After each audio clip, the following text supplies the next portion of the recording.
What's good, YouTube? It's your boy Alpha Project back with another video. This video is not about Godfall. I just have it on real time right now because I was in the middle of playing, but I wanted to throw out this video really quick. But there's a dope game.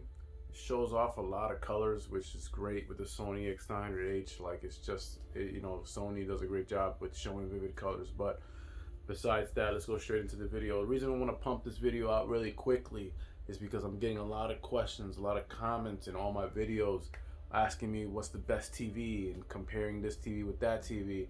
So I kind of wanted to put this out here and just like hopefully help you guys out and answer a lot of you guys' questions. So I was gonna put three main points, but I was gonna put budget, but budget is really everyone knows their own budget, okay? And then if you already know what you're gonna be spending on the TV, so I don't really have to go over budget, but just obviously know your budget and know that what's the do your research and know what's the best bang for your buck. So with that being said, I'll move on to the next topic, which is really knowing where you're gonna be placing this TV, which is really important. Okay, if you're gonna be placing this TV in a bedroom, if you're gonna be placing this TV in a bonus room like mine's, where it's like a movie theater slash media room where it's lit, light controlled. I don't have a lot of light coming in either, and it's really this room is really meant to be dark room movie watching, playing video games. So know where you're gonna be putting this TV. Bedroom, basement, garage, living room. Reason being is because every different TVs have different pros and cons, obviously, and really doesn't really depend on the price, because the price is, you got some really good low budget TVs that are comparing. They're being compared. If you go on YouTube, they're being compared with the top tier dogs like Sony, Samsung, and LG. But the reason why I say know where you're placing it is because some TVs have anti-reflective properties on the screen. So if you're gonna buy a TV for your living room, if you're really looking to spend some decent money for a TV in your living room, is and you know that your living room, obviously everyone's situation is different. So this is why I'm putting out this video, because I can't. It's not possible to answer every single one of you guys, but for the most part, I've been doing a good job trying to answer you guys. But if you have a lot of windows in your room, you want to make sure that within your budget, you're buying a TV that has anti reflective properties on it. Because if you're going to be doing some daytime movie watching with your family, or that someone in your family is going to be utilizing this TV in broad daylight, and there's a lot of light coming into that room, then you want to make sure you head in that direction where you can get an anti-reflective TV versus putting it in a dark room where you won't have those problems, you won't have that issue. So that's in that case, if you're looking at this mid to top range TVs where everyone and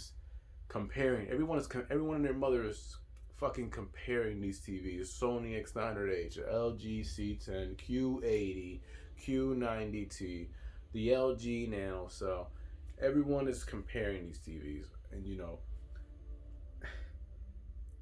they all have their own pros and cons. Like me personally, obviously, as you're looking at my screen, I'm gonna move this around really quick. Everyone says this TV is not bright.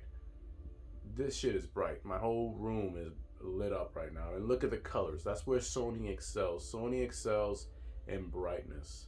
I mean, not brightness, in color, in vivid colors. Samsung is really focused on brightness and being the brightest TV on the market.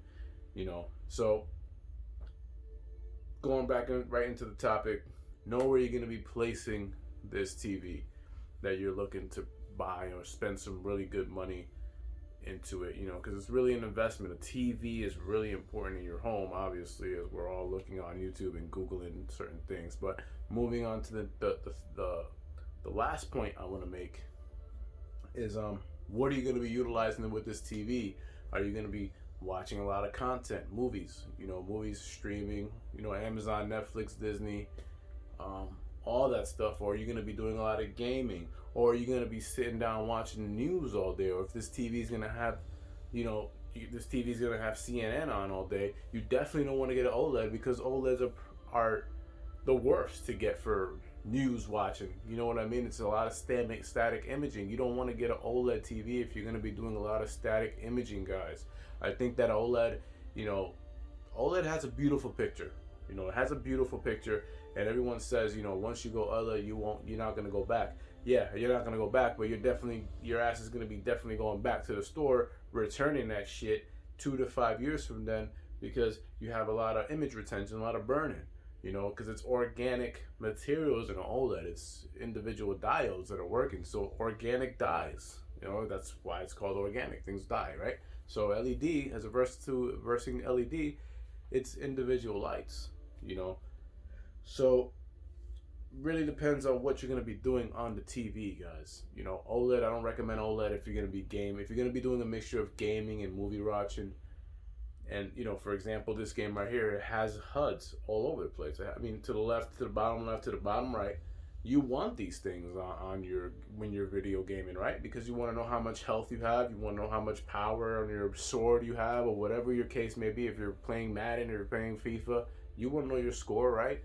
You don't want to take those HUDs off. So OLED is definitely not the way to go if you're going to be mixing this your usage with gaming, depending on the type of game you're gonna play, and movies. So that's where LED goes into effect, and that's why I bought a LED TV. I can spend money on OLED, right? But I don't want to have that image retention worry, where you'll see it all over the place. The image retention has not been fixed. You know, when you're working with something organic, there's ways to. That's why they have timers on these new TVs that it turns off after a certain amount of time, because there's probably never going to be a way to fix OLED because it's running off organic material. Okay, so kind of just want to put it out there, guys. You know, in my situation, I don't really want to worry about OLED burning. If I fall asleep playing my video game right now, guess what? I'm gonna wake up in 5 hours, 6 hours, and I don't gotta sit here and worry about, oh shit, I fucked up. I'm gonna have image retention. I'm gonna turn this off and I'm gonna see the guy's sword in the fucking screen for the next 5 hours until it decides to go back to normal. You know what I mean? So kind of want to put this out there. Don't forget to like my shit, man. I'm trying to grow this channel. You guys are showing great love. So like, share, subscribe, you know. I appreciate it. You guys want to leave a donation, Cash App's on the link there if you want to leave it. But appreciate you guys stopping by, and let me know what you guys want to see next.